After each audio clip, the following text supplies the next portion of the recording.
Good morning बच्चों. Hope all of you are fine. Now today we will do fifth question of exercise 6.3. In this question we have to find the smallest whole number by which this number 252 must be multiplied so as to get a perfect square number.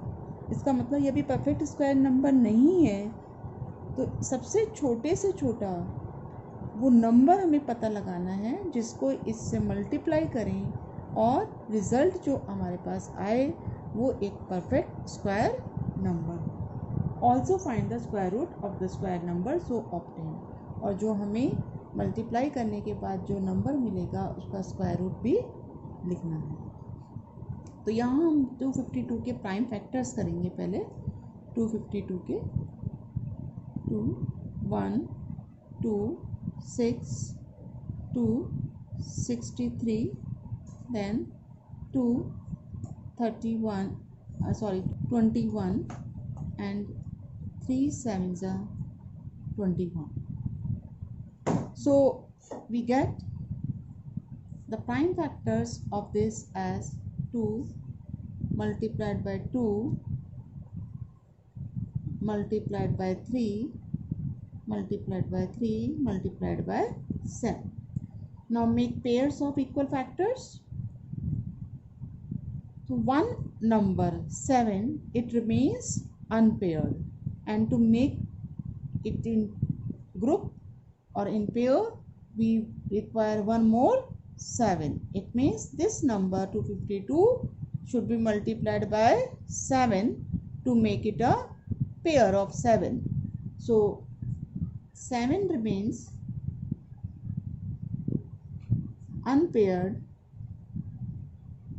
Therefore 252 must be multiplied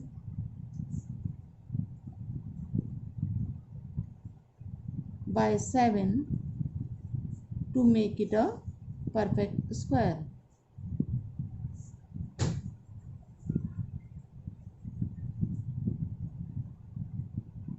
Now when you multiply 252 by 7 you will get this. एक 7 और आ जाएगा. So 76 और हर pair में से एक एक number आप लिखिए और उसको मल्टीप्लाई करिए. So it becomes 42. So the square root of the product is 42. Fifth part, that is 1458. तो 1458 के फैक्टर्स करिए.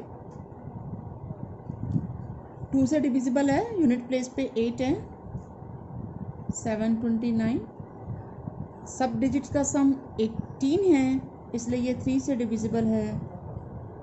3 2 जा 6, 3 4 जा 12, 3 3 जा 9.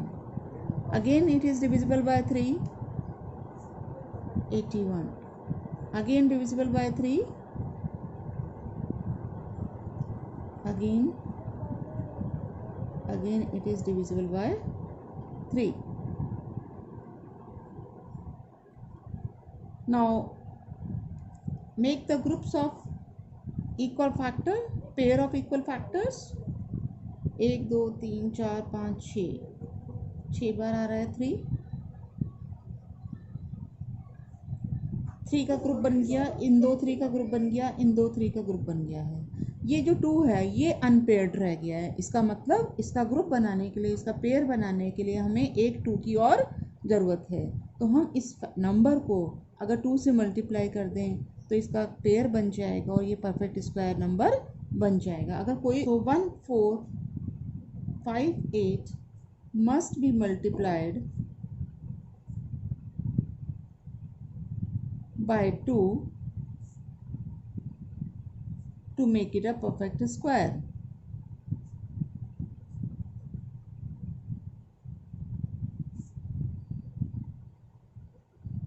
और जब आप इसे 2 से मल्टीप्लाई कर देंगे तो एक फैक्टर 2 और इंक्रीज हो गया इसके फैक्टर्स में. और अब आप पेयर बना सकते हैं अब कोई भी नंबर अनपेयर्ड नहीं रहा और इसलिए अब इसका जो स्क्वायर रूट होगा वो आपके पास 2 multiplied by 3 multiplied by 3 multiplied by 3 that is 54 आ गया ये स्क्वायर रूट।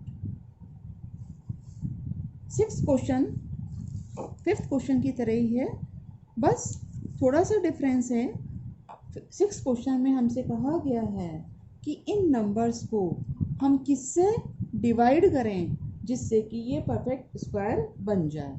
यहाँ 5th क्वेश्चन में पूछा था किस नंबर से मल्टीप्लाई करें, 6th में पूछा है कि इन नंबर्स को, गिवन नंबर्स को किस नंबर से डिवाइड करें कि ये परफेक्ट स्क्वायर नंबर बन जाए।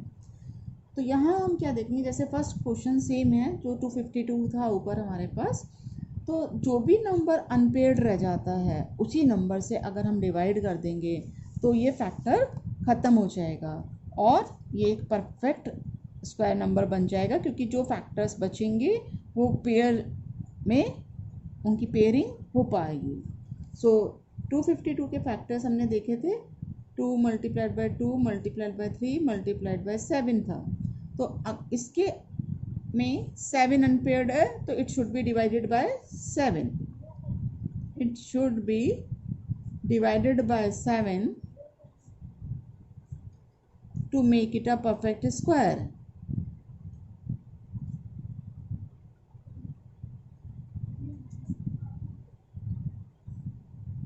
So 252 डिवाइडेड बाय 7 क्या होगा, जब आप 7 से डिवाइड करेंगे तो ये कैंसिल हो जाएगा 7 और हमारे पास केवल ये फैक्टर्स बच जाएंगे। अब यहाँ 7 से डिवाइड करिए, 7 3 ज़ा 21, 7 6 ज़ा 42 और इसका अंडर रूट क्या होगा 36 का, दोनों पेयर में से एक एक नंबर आप लिखेंगे, दैट इज 6 इसका स्क्वायर रूट आ जाए।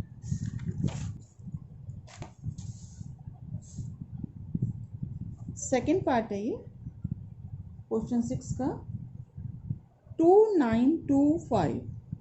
तो यहाँ इसके 2925 के फैक्टर्स करने हैं। यूनिट प्लेस पे 5 है तो ये नंबर 5 से डिविजिबल है, 5 5 ज़ा 25, 5 8 ज़ा 40, 5 5 ज़ा 25। Again it is divisible by 5, 5 1 ज़ा 5, 5 1 ज़ा 5, 5 7 ज़ा 15। Now sum of the 3 digits is 9, so it is divisible by 3, 3 3 is 9, 3 9 is 27. Again it is divisible by 3, 3 1 is 3, 13. So we get the factors of this as 5 multiplied by 5, 3 multiplied by 3 multiplied by 13. So make the pairs of equal factors. ये 5 का pair बन गया, 3 का pair बन गया, लेकिन 13 unpaired रह गया। It means this number should be divided by 13। जो भी अनपेयर्ड रह जाता है उसी से हम डिवाइड करते हैं। So it should be divided by 13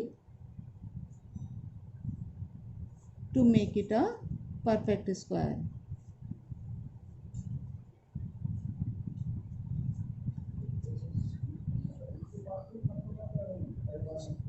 सो 13 से जब हम डिवाइड करेंगे तो 13 फैक्टर कैंसिल हो जाएगा और हमारे पास ये बचेगा, क्योंकि 13 से जब डिवाइड हो कैंसिल हो गया। अब यहाँ 13 से डिवाइड करिए 35, ये 13 से डिवाइड करके 225 आया, तो इसका स्क्वायर रूट क्या होगा, पेयरिंग में से एक एक नंबर लिख लेंगे हम, 5 multiplied by 3 that is 15। 9th question, find the smallest number that is divisible by the numbers 4, 9 and 10। हमें वो छोटे से छोटा नंबर पता लगाना है जो 4, 9 and 10 तीनों से डिविजिबल हो, ऐसा perfect square number find out करना है। तो अगर हमें केवल इतना काम करना होता कि ये वो नंबर पता लगाइए जो इन तीनों नंबर से डिविजिबल हो, हम क्या करेंगे, इसका एलसीएम ले लेंगे, फिर उसको चेक करेंगे कि वो जो एलसीएम आया वो परफेक्ट स्क्वायर है या नहीं। तो 4, 9 और 10 का एलसीएम लेना है पहले हमें। तो किस नंबर से ये डिवाइड हो जाएगा, 2 2 ज़ा 4, 9 नहीं डिवाइड होता तो 9 को एज इट इज़ लिखेंगे, 2 5 ज़ा 10, 2 1 9 ऐसे रहेगा, 5 ऐसे रहेगा, देन 3 से हो जाएगा ये, 3 3 ज़ा 9, 5 नहीं होता तो 5 ऐसे लिखेंगे आप। अगेन 3 से 1 1 5, अगेन 5 से 5 1 1 1.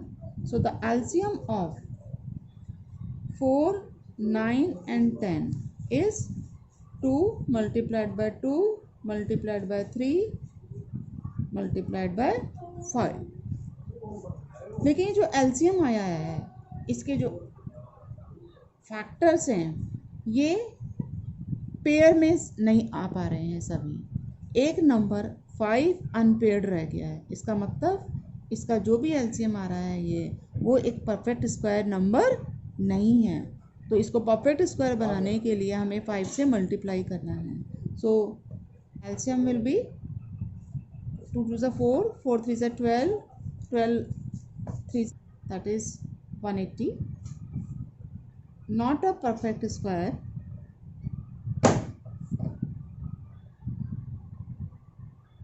So 180 multiplied by 5 is a perfect square number divisible by 4, 9 and 10. और आप इसको मल्टीप्लाई करिए, ये आ जाएगा हमारे पास 900. So 900 is the answer. That's all for today. Thank you. Now you complete the exercise.